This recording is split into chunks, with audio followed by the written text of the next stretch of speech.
ہاں بعد کے زمانے میں خلفاء نے یا دیگر لوگوں نے، حکمرانوں نے، بنو امیہ کے لوگوں نے اس خمس کے مال کو خود ہتھیایا اور آل رسول کو، سادات کرام کو ان کا معاشی طور پر کمزور کرنے کے لیے آل رسول کے اوپر صدقات خمس کو بند کیا۔ رسول اللہ صلی اللہ علیہ وآلہ وسلم کے دور اقدس میں اگر اس زمین کے اندر پیٹرول نکل آتا حضور کے زمانے میں، تو کیا اس میں حضور خمس ادا کرتے یا نہ کرتے؟ بلا شک و شبہ حضور اس میں خمس دیتے سادات کرام کو۔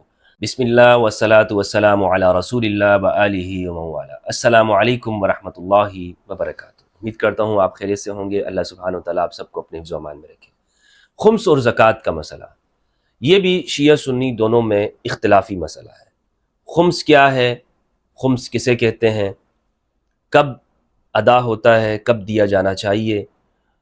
اور اس کے مفاہیم اور مصداق کیا ہے؟ قرآن اور سنت سے خمس ثابت ہے یا نہیں ہے؟ اہل سنت کا کیا موقف ہے؟ اہل تشیع کا کیا ہے؟ اور قرآن کا حکم کیا ہے؟ آج ہم اس موضوع پر گفتگو کریں گے تاکہ اس اختلاف کو ہم سمجھ سکیں اور سادات پر جو زکوٰۃ سادات کو دی جا سکتی ہے یا نہیں دی جا سکتی، اگر نہیں دے سکتے تو پھر جو نادار مساکین سادات کرام ہوں ان کے ساتھ ہم بھلائی کیسے کر سکتے ہیں، یا ان کی معاشی ضرورتوں کو کیسے پورا کیا جا سکتا ہے؟ ان سوالوں کا جواب آج ہم قرآن و سنت کی روشنی میں ڈھونڈنے کی کوشش کریں گے۔ قرآن مجید فرقان حمید کے اندر سورہ انفال آیت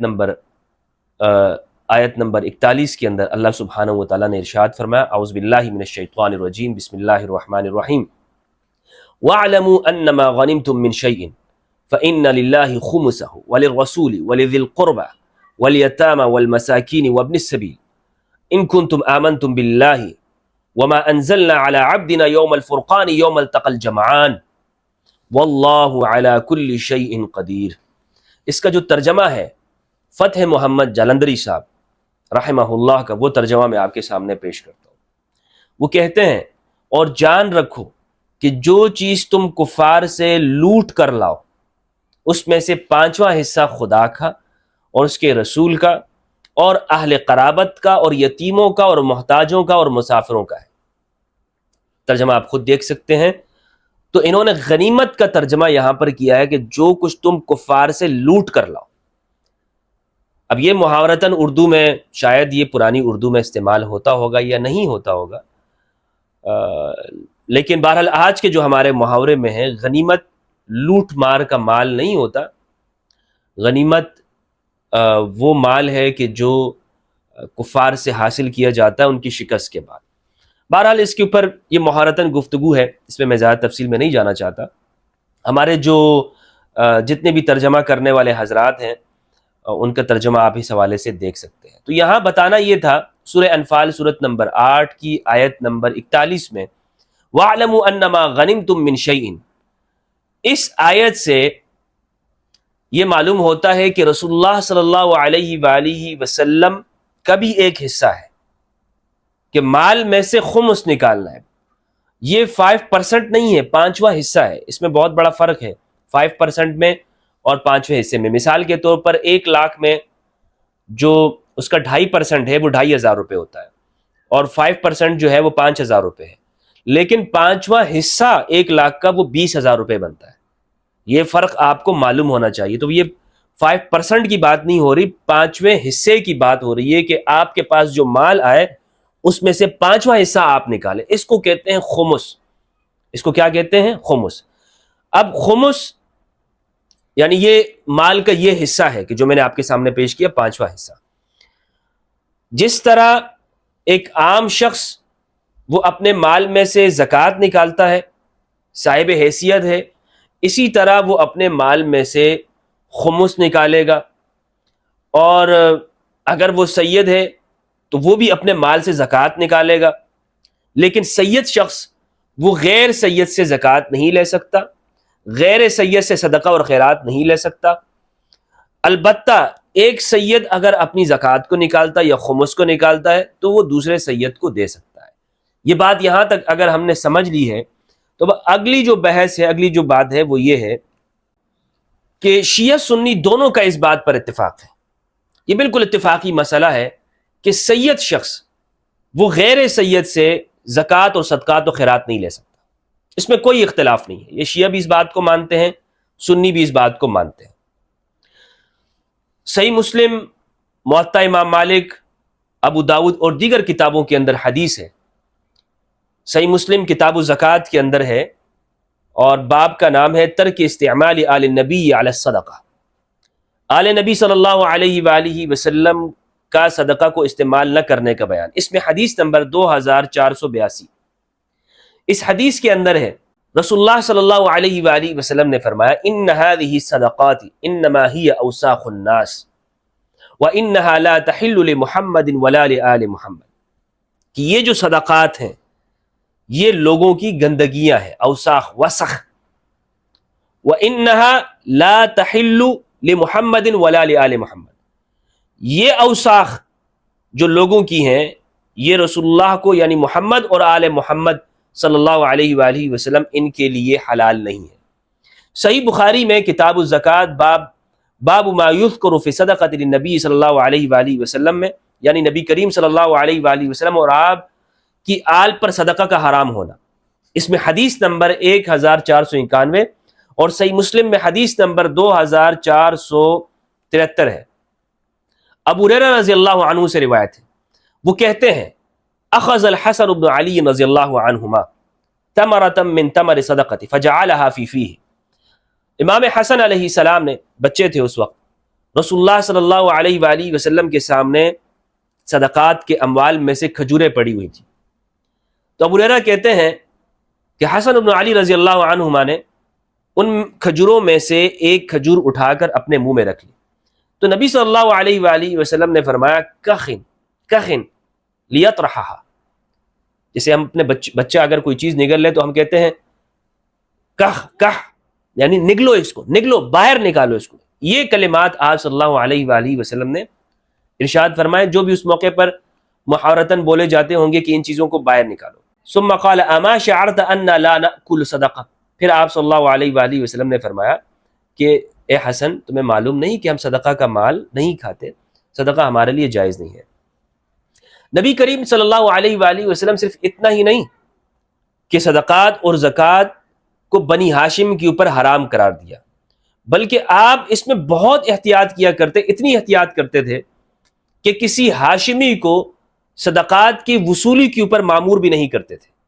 یہ آپ صلی اللہ علیہ وآلہ وسلم کی دین کے معاملے میں سخت احتیاط تھی، خود آپ صلی اللہ علیہ وآلہ وسلم نے حرام کیا بنی ہاشم کے لیے صدقات و زکوٰۃ کو، تاکہ کوئی باہر کا شخص یہ احسان نہ جتلائے کہ دیکھو ہم نے رسول کی آل کے اوپر یہ احسان کیا، ان کو مال دیا۔ اللہ اکبر، یہ ہے پیغمبر اکرم صلی اللہ علیہ وآلہ وسلم کی ذات کریمہ۔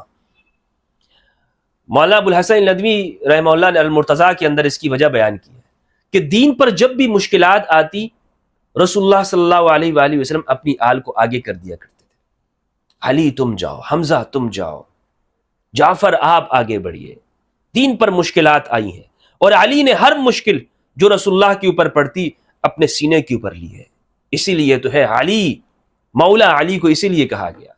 آل محمد نے ہر مشکل کو اپنے سینے پہ لیا، یہ ہے آل محمد کی خصوصیات۔ اور جب بھی منفعات کی باری آئی تو رسول اللہ نے فرمایا علی تم پیچھے ہو جاؤ، حمزہ پیچھے ہو جاؤ، جعفر پیچھے ہو جاؤ، بنی ہاشم کو پیچھے کر دیا، فضل ابن عباس کو، عباس ابن عبد المطلب کو، سب کو پیچھے کر دیا کہ صدقات زکوٰۃ بنی ہاشم کے اوپر حلال نہیں ہے، ان کے اوپر حرام ہے، تاکہ کوئی باہر کا شخص، کیونکہ بنو امیہ اس وقت موجود ہے، قریش کے دوسرے قبائل موجود ہیں، وہ یہ کہہ سکتے ہیں کہ دیکھیں بنو ہاشم نے جو یہ نبوت کا اعلان کیا تو اس میں تو اپنے سب کچھ اپنے لیے جمع کر رہے ہیں، تو آپ نے اس کا دروازہ ہی بند کر دیا۔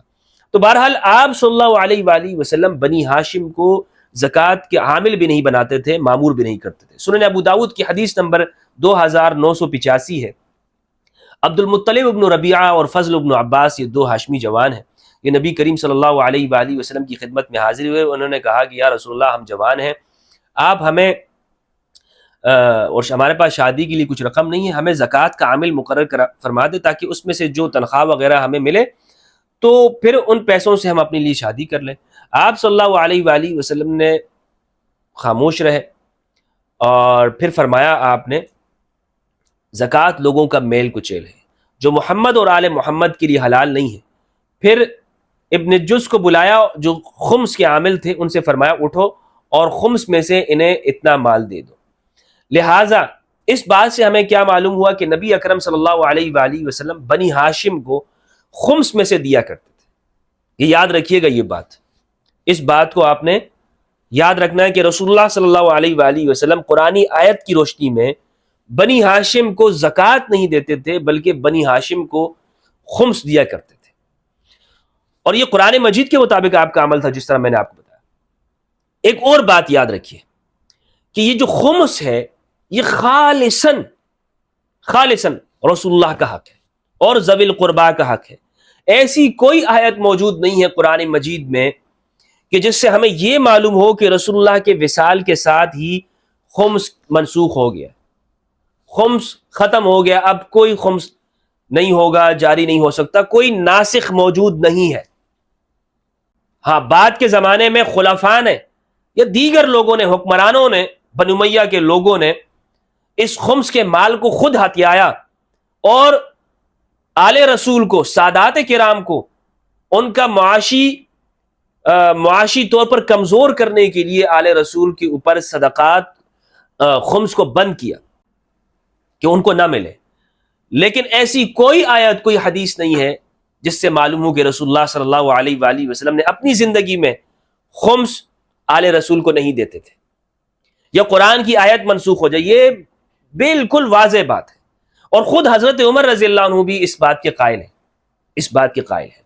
سنن ابو داود کی حدیث نمبر 2965 ہے، 2965 زہری سے ہے، اور مالک بن اوس بن حدثان یہ عمر رضی اللہ عنہ سے روایت کرتے ہیں۔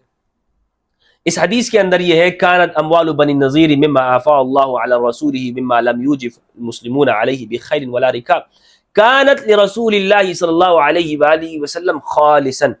حضرت عمر کہتے ہیں کہ بنو نذیر کا مال اس قسم کا تھا جسے اللہ تعالیٰ نے اپنے نبی کو عطا کیا، اور مسلمانوں نے اس پر گھوڑے اور اونٹ نہیں دوڑائے تھے، یعنی جنگ کے ذریعے حاصل نہیں ہوا۔ اس مال کو رسول اللہ صلی اللہ علیہ وآلہ وسلم اپنے اہل گھر والوں کے اوپر خرچ کرتے تھے۔ یہ خالصاً رسول اللہ کا مال ہے، اس میں کوئی اور شریک نہیں ہے۔ آگے کہتے ہیں، ابن عبدہ کہتے ہیں کہ آپ صلی اللہ علیہ وآلہ وسلم اس سے اپنے گھر والوں کا ایک سال کا خرچ لیا کرتے، جو بچا رہتا اسے گھوڑے اور جہاد کی تیاری میں صرف کرتے تھے۔ یہ روایت کا ترجمہ۔ اسی طرح حدیث نمبر 2966 ہے، یہ دونوں حدیثیں، اس کا ترجمہ آپ دیکھ لیجئے گا، طویل ہے، میں اس کو مختصر کرتے ہوئے اس کا ترجمہ آپ کے سامنے پیش کرتا ہوں۔ زہری کہتے ہیں عمر رضی اللہ عنہ نے کہا کہ اللہ نے فرمایا وما عفا اللہ علی رسولہ، یہ آیت ہے، جو مال اللہ نے اپنے رسول کو عنایت فرمایا تم نے اس پر اپنے گھوڑے اور اونٹ نہیں دوڑائے، سورہ حشر کی آیت نمبر 6۔ زہری کہتے ہیں کہ عمر رضی اللہ عنہ نے کہا کہ اس آیت سے رسول اللہ صلی اللہ علیہ وآلہ وسلم کے لیے عرینا کے چند گاؤں جیسے فتق وغیرہ خاص ہوئے، یہ خاص مال تھا، اس میں کوئی اور شریک نہیں ہے۔ یہ سنن ابو داؤد کی روایت سے ہمیں یہ بات معلوم ہوتی ہے، بلکہ قرآن مجید کے اندر بھی ہے، قرآن مجید میں بھی یہی ہے، آیت کے اندر الفاظ موجود ہے کہ یہ خالصتاً رسول اللہ کا حصہ ہے، آپ جسے چاہیں دینا چاہیں یا نہ دینا چاہیں، یہ آپ کی مرضی ہے۔ نبی اکرم صلی اللہ علیہ وآلہ وسلم، یہ تو معلوم ہوا کہ خمس قرآن کی آیت کے مطابق بنی ہاشم کو دیا کرتے، اور پوری زندگی آپ صلی اللہ علیہ وآلہ وسلم کا عمل اسی پر تھا کہ بنو ہاشم کو خمس میں سے دیں گے۔ زکوٰۃ تو حرام ہے نا بنو ہاشم کے اوپر، خمس میں سے رسول اللہ دیتے تھے۔ اب رسول کے وصال کے بعد، رسول اللہ کے اس دنیا سے پردہ فرما جانے کے بعد، چلے جانے کے بعد، خمس کی تقسیم کیسے ہوتی تھی؟ بنو ہاشم کو خمس ملتا تھا یا نہیں ملتا تھا، اور کس نے روکا اسے؟ سنن ابو داود کی حدیث نمبر 2978 ہے، وَكَانَ أَبُو بَكْرٍ يَقْسِمُ الْخُمُسَ نحو قسم رسول اللہ صلی اللہ علیہ وآلہ غیر انہ لم یکن یعطی قرب رسول اللہ صلی اللہ علیہ وسلم۔ اس کا ترجمہ یہ ہے، سعید بن مسیب کہتے ہیں کہ مجھے جبیر بن مطعم رضی اللہ عنہ نے خبر دی کہ وہ اور عثمان، اچھا یہ طویل حدیث ہے، اس میں صرف یہ حصہ میں آپ کے سامنے پیش کرتا ہوں۔ ابو بکر رضی اللہ عنہ بھی اپنی خلافت میں خمس کو اسی طرح تقسیم کرتے تھے جیسے رسول اللہ صلی اللہ علیہ وآلہ وسلم تقسیم فرماتے تھے، مگر وہ رسول اللہ صلی اللہ علیہ وآلہ وسلم کے عزیزوں کو نہ دیتے تھے، یعنی بنی ہاشم کو نہیں دیتے تھے، جبکہ نبی اکرم صلی اللہ علیہ وآلہ وسلم ان کو دیتے تھے۔ عمر بن خطاب رضی اللہ عنہ اس میں سے ان کو دیتے تھے، اور ان کے بعد عثمان رضی اللہ عنہ بھی دیتے تھے۔ واضح بات ہونی چاہیے، یعنی خمس کی جو تقسیم ہے رسول اللہ صلی اللہ علیہ وآلہ وسلم کے وصال کے بعد حضرت ابو بکر نے اس خمس کے طریقے کو بدلا، یعنی حضور اپنے رشتہ داروں کو وہ خمس دیا کرتے تھے، حضرت ابو بکر نہیں دیتے تھے، اور اس روایت سے یہ معلوم ہوا کہ بعد میں پھر حضرت عمر دیا کرتے تھے اور حضرت عثمان رضی اللہ عنہما یہ بھی دیا کرتے تھے۔ یہ تبدیلی یہاں سے شروع ہوئی، لیکن حضرت عمر نے پھر وہ رسول اللہ کے طریقے کو جاری رکھا۔ اچھا، شبلی نعمانی نے یہ بات لکھی ہے کہ حضرت عمر نے نہیں دیا کرتے تھے، لیکن میرے نزدیک یہ بات درست نہیں ہے، حضرت عمر دیا کرتے تھے، حضرت ابو بکر نہیں دیتے تھے، جس طرح اس روایت سے بات معلوم ہوتی ہے۔ کیوں مطلب کسی کے اوپر یہ الزام لگایا جائے؟ جو روایت کے اندر واضح لکھی ہوئی یہ بات اسی کو کرنی چاہیے بات۔ عبداللہ ابن عباس رضی اللہ تعالیٰ عنہما سے خمس کے بارے میں ایک سوال ہوتا ہے، صحیح مسلم کے اندر روایت موجود ہے، 5 سوالات ایک شخص نے کیے، نجدہ حروری نے، اس میں سے جو 5واں سوال ہے وہ خمس کے بارے میں ہے۔ وہ کس کے بارے میں ہے؟ خمس کے بارے میں۔ عبداللہ ابن عباس ہاشمی ہیں، 5 سوالات لکھے گئے عبداللہ ابن عباس کی جانب۔ عبداللہ ابن عباس نے کہا دیکھو اگر اس الزام کا خوف نہ ہوتا نا کہ میں علم کو چھپا رہا ہوں تو میں تمہیں اس کا جواب نہ دیتا، لیکن چلو میں تمہیں جواب دے رہا ہوں۔ 5 سوالات میں ترجمہ پیش کرتا ہوں۔ یہ صحیح مسلم کتاب الجہاد والسیر کتاب ہے، اور باب ہے باب النساء الغازیات یرضخ لہن ولا یسہم والنہی عن قتل صبیان اہل الحرب، کہ جو عورتیں جہاد میں شریک ہیں انہیں بھی انعام ملے گا لیکن ان کا مخصوص حصہ نہیں ہوگا، اور بچوں کو قتل کرنا منع۔ یہ ٹائٹل دیا ہے، چیپٹر ہے، اور اس کے اندر حدیث ذکر کی ہے مسلم نے، حدیث کا نمبر ہے 4684۔ عبداللہ ابن عباس رضی اللہ تعالیٰ عنہ کے میں نے یہ حدیث کے بارے میں بتا دیا، 5 سوالات لکھے تھے۔ اب یہ 5 سوالات کو ذکر کرنا اور اس کے جوابات چونکہ موضوع سے متعلق نہیں ہے، آپ خود بھی اس حدیث کو دیکھ سکتے ہیں۔ جو 5واں سوال ہے صرف میں اس کو ذکر کرتا ہوں۔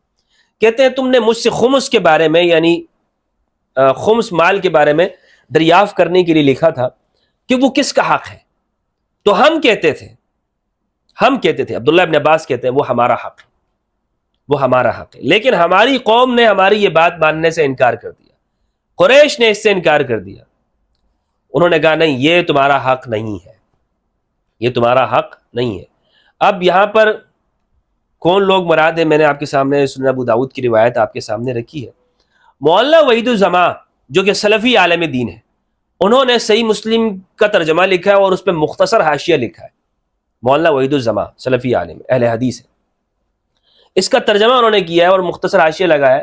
جلد نمبر 5 صفحہ 104 میں وہ لکھتے ہیں کہ نووی نے کہا، نووی نے بھی شرح مسلم کی شرح کی، اور جتنے بھی بعد میں مسلم پر حاشیہ لگانے والے یا شرح کرنے والے ہیں انہوں نے نووی کی اس شرح سے استنباط کیا۔ وہ عربی زبان میں ہے شرح صحیح مسلم نووی کی، لیکن جو اردو میں لکھنے والے ہیں انہوں نے پھر وہیں سے استدلال کیا اور اسی کو ٹرانسلیٹ کیا زیادہ طور پر۔ تو بہرحال یہ لکھتے ہیں کہ نووی نے کہا کہ مراد خمس ہے، یعنی عبداللہ ابن عباس نے جو یہ کہا نا کہ یہ ہمارا حق ہے، اس سے مراد خمس ہے۔ خمس جو قرآن سے حق ہے، قرآن کا حق ہے بھائی، اس میں کوئی شک و شبہ نہیں ہے کہ خمس قرآن کا ہے، یہ قرآن نے بیان کیا ہے، سادات کرام کا حق ہے، ذوی القربا کا، اور علماء نے اس میں اختلاف کیا ہے۔ شافعی کا وہی قول ہے جو ابن عباس کا ہے، علماء اہل سنت میں جو شوافع ہیں ان کا وہی قول ہے کہ یہ بنی سادات کرام کا حق ہے اور آج بھی دیا جانا چاہیے، کوئی منسوخ نہیں ہے۔ اہل سنت میں بھی جو شوافع حضرات ہیں، امام شافعی رحمہ اللہ، وہ اہل البیت کے ساتھ کھڑے ہیں، وہ سادات کرام کے ساتھ کھڑے ہیں کہ ذوی القربا کا حق ہے، یعنی بنی ہاشم اور بنی مطلب کا، اور قوم سے مراد امراء بنو امیہ ہے، جنہوں نے یہ خمس بھی حضرت محمد صلی اللہ علیہ وآلہ وسلم کے عزیزوں اور سیدوں کو نہیں دیا، آپ ہی دبا لیا، خود ہی دبا لیا تھا انہوں نے، یہ نہیں دیا انہوں نے۔ شبلی نعمانی نے اپنی کتاب الفاروق میں خمس کے مسئلے کے عنوان سے جو آیت ہے سورہ انفال کی آیت نمبر 41 وہ لکھی ہے وَاعْلَمُوا أَنَّمَا غَنِمْتُمْ، اور پھر اس کے تحت لکھا ہے کہ حضرت عمر رضی اللہ تعالیٰ عنہ اس کو نہیں دیتے تھے، لیکن میرے نزدیک یہ بات صحیح نہیں ہے، بلکہ حضرت ابوبکر رضی اللہ عنہ نہیں دیتے تھے، حضرت عمر رضی اللہ عنہ نے دیا، جس طرح کہ سنن ابو داؤد کے اندر روایت موجود ہے۔ اچھا، ایک اعتراض اس کے اوپر یہ ہوتا ہے جو بڑا بنیادی طور پر ہے، وہ یہ ہے کہ اس آیت میں تو غنیمت کی بات ہوئی ہے، اس آیت میں تو یہ نہیں ہے کہ آپ اپنے مال میں سے جو آپ کا جو فائدہ ہو جائے اس میں سے نکالیں، اس میں تو یہ ہے کہ جو جنگ کے نتیجے میں حاصل ہو۔ دیکھیں قرآن مجید میں یہ غنیمت کا لفظ، چلے اگر اس کو ہم خاص یہ کر لیتے ہیں کہ یہاں پر مراد غنیمت کا ہے، یعنی غنیمت کے مال میں سے جسے جنگ ہو جاتی ہے اس کے نتیجے میں حاصل ہونے والا جو فائدہ ہے اس میں سے آپ خمس نکالیں۔ لیکن ایسی دیگر روایات ہیں کہ جس میں جو بخاری مسلم کے اندر بھی موجود ہے کہ آپ نے اپنی خمس نکالنا ہے اپنے مال میں سے، جیسے معدنیات ہو گئے، زمینی ذخائر ہو گئے، اس میں سے آپ نے خمس نکالنا ہے، اور اس مال کو معدن بھی کہتے ہیں، رکاز بھی کہتے ہیں، اور روایات موجود ہیں بخاری کے اندر بھی اس حوالے سے موجود ہے کہ آپ نے اپنے جو معدنیات ملک میں نکل آتے ہیں اس میں خمس نکالنا ہوتا ہے، جو آپ کو فائدہ حاصل ہوتا ہے آپ کے جتنے بھی مال میں سے، اس میں آپ نے خمس نکالنا ہے اور دینا ہے۔ مثال کے طور پر کسی کی زمین کے اندر کوئی معدنیات نکل آئے یا کانیں جو ہوتی ہیں اس میں سے جو جواہرات نکلتے ہیں، یا جیسے تیل نکل آئے، تیل کے کنویں ہیں، اس میں جو 5واں حصہ ہے وہ آپ نے دینا ہے، وہ آپ نے ادا کرنا ہے۔ یعنی رسول اللہ صلی اللہ علیہ وآلہ وسلم کے دور اقدس میں اگر اس زمین کے اندر پیٹرول نکل آتا حضور کے زمانے میں، تو کیا اس میں حضور خمس ادا کرتے یا نہ کرتے؟ بلا شک و شبہ حضور اس میں خمس دیتے سادات کرام کو۔ تو آج جتنے بھی سعودی عرب میں یا عرب میں جو پیٹرول کے کنویں ہیں، جو جہاں سے پیٹرول نکلتا ہے، معدنیات نکلتے ہیں، اس میں ادا ہوگا، خمس ہوگا، ادا ہوگا۔ اچھا، موطا امام مالک کے اندر جو اردو کی ہے، یہ میں آپ کے سامنے حوالہ دینا چاہتا ہوں، صفحہ نمبر 146، اور یہ ہمارے اندر جو فقہ کی کتابیں ہیں اس میں مسئلہ بھی ہے، وَفِي الرِّكَازِ الْخُمُسِ، رکاز کے اندر بھی خمس ہے، بخاری کے اندر بھی یہ الفاظ موجود ہیں، رکاز۔ اب یہ رکاز کیا چیز ہے؟ رکاز کہتے ہیں، خود حدیث سے میں آپ کے سامنے پیش کرتا ہوں، موطا امام محمد صفحہ 146 میں ہے، رسول اللہ صلی اللہ علیہ وآلہ وسلم نے فرمایا رکاز میں خمس ہے۔ پوچھا کہ یا رسول اللہ رکاز کیا ہے؟ آپ نے فرمایا رکاز وہ ہے جو اللہ تعالیٰ نے اس دن پیدا کی جس دن زمین آسمان کو پیدا کیا، یعنی کانے اور ان پر خمس ہے۔ یہ حضور نے ارشاد فرمایا کہ جو زمین کے اندر پہلے دن سے ہی اس کے پیدائش کے وقت میں خزانے اس میں موجود ہیں، یعنی بعد میں اس میں رکھے نہیں گئے، ایسا نہیں کہ بعد میں آ کے کسی نے رکھ دیے وہ خزانے، وہ مراد نہیں ہے۔ محدثین کا جو نقطہ نظر ہے نا، وہ کہتے ہیں کہ رکاز سے مراد وہ زمانہ جاہلیت کے لوگوں کے دفینے ہیں، لیکن جو فقہاء ہیں ان کے نزدیک یہ بات نہیں ہے۔ خاص طور پر امام محمد رحمہ اللہ، یہ فقہ حنفی کے بہت بڑے امام ہیں، محمد بن حسن الشیبانی، یہ بخاری سے پہلے کے ہیں، تو یہ اس صحیح روایت کے اندر یہ فرماتے ہیں کہ رسول اللہ نے فرمایا کہ رکاز کی تعریف کی کہ جو خزانے وہاں پر موجود ہیں زمین کی پیدائش کے ساتھ اس کے اندر تھے، اس میں خمس ادا کرنا۔ اب آپ سوچیں اگر ایک ملک کے اندر تیل کے ذخائر نکل آتے ہیں تو اس میں سے جو 5واں حصہ ہے وہ سادات پر خرچ کیا جائے گا، تو دنیا کے اندر کوئی سید بھوکا نہیں ہوگا۔ لیکن مسئلہ یہ ہے کہ ہم سادات کے لیے ان کے حقوق پر بات ہی نہیں کرتے، صرف اس لیے کہ جناب ہماری فقہ کے اندر ہے منع۔ اب آپ خود سوچیں، ایک خاتون ہے، وہ بیوہ ہو گئی، سیدہ ہے، اور ایسے کئی سادات گرامی کے جو خاندان ہیں وہ پاکستان میں بھی موجود ہیں، ہندوستان میں بھی۔ بڑا دکھ ہوتا ہے، بہت افسوس ہوتا ہے، سادات کے نام پر لوگ یہاں پاکستان میں خانقاہیں چلاتے ہیں، مدرسے چلاتے ہیں، اور گدیاں انہوں نے بنائی ہوئی ہیں، لیکن ان کے گھر سادات کرام کا کوئی خیال نہیں کرتا۔ ان پیروں کے اوپر نوٹوں کی بارش ہوتی ہے، ان ملاؤں کے اوپر سادات کے نام پر کھا رہے ہیں پاکستان میں، لیکن سادات کے گھر بھی پھر بھی بھوکے ہوتے ہیں۔ دیکھیں، کہتے ہیں جی حضور کا وسیلہ آل رسول کھا رہے ہیں، اللہ نواز رہا ہے اور ہمیں مل رہا ہے۔ ارے بھائی، وہ بھی تو آل رسول ہے کہ جن کا کوئی خیال نہیں کر رہا۔ وہ بیوہ بھی آل رسول میں سے جو سیدانی ہے، جو گھر میں ہے جس پر آپ نے زکوٰۃ کو بھی حرام، زکوٰۃ بھی نہیں دے سکتے اس کو کوئی سید کسی سید کو جا کے، اور خمس بھی آپ نے حرام، آپ نے کہا نہیں حضور کے بعد خمس ہے ہی نہیں، وہ بھی آپ جائز نہیں قرار دیتے، آپ نے بند کر دیا، وہ چیپٹر ہی کلوز کر دیا. تو اب اس سیدانی کا کیا حل ہے؟ کیا ہوگا؟ کس طرح سے وہ کیا کرے گی؟ الیاذ باللہ کیا وہ جسم فروشی کرے گی؟ کیا اس جانب آئے گی وہ؟ تو ان سادات کے لیے اگر ملک کے بیت المال کے اندر جو ہمارے معدنیات ہیں اس کے پروفٹ میں سے ایک آمدنی مخصوص ہو جاتی کہ یہ مثال کے طور پر 20 جیسے 1 کروڑ روپے اس کا فائدہ ملا، تو اس میں سے جو 20 لاکھ روپے ہیں وہ سادات کے لیے بیت المال میں مخصوص ہو جانے چاہیے تھے. اور وہاں سے اور دور نہ جائیے. یہ جتنے بھی درگاہیں ہیں، ہم کہتے ہیں نا اہل البیت کے صدقے سے، اہل البیت سے انہوں نے علوم لیے ہیں، تو یہ جو مال ان درگاہوں کے اوپر جمع ہو رہا ہے جو اہل البیت کے صدقے سے ان کو مل رہا ہے، اس میں سے سادات گرامی کے اوپر کیوں خرچ نہیں ہوتا؟ کہاں جاتا یہ مال؟ پاکستان میں، ہندوستان میں، دنیا بھر کے اندر کدھر جاتا ہے؟ یہ صرف چند گھروں کی عیاشی چل رہی ہے. تو بہرحال میں نے قرآن و سنت سے آپ کے سامنے بتا دیا کہ جو خمس ہے، خمس کے حوالے سے قرآن کی آیت موجود ہے، یہ کوئی منسوخ نہیں ہے. خدا کے لیے سادات کا معاشی قتل عام بند کرو. یہ زکوٰۃ سیدوں کو نہیں دی جا سکتی، خمس آج جائز نہیں ہے، یہ کہہ کر اپنی فکر کو بچانے کے لیے سادات کا معاشی قتل عام کیا جاتا ہے، اور کچھ نہیں ہے. یہ اللہ سبحانہ و تعالیٰ سے دعا ہے کہ پروردگار ہمیں قرآن مجید میں تدبر کر لے اور اہل البیت علیہ السلام کی معرفت عطا فرمائے. والسلام علیکم ورحمۃ اللہ وبرکاتہ.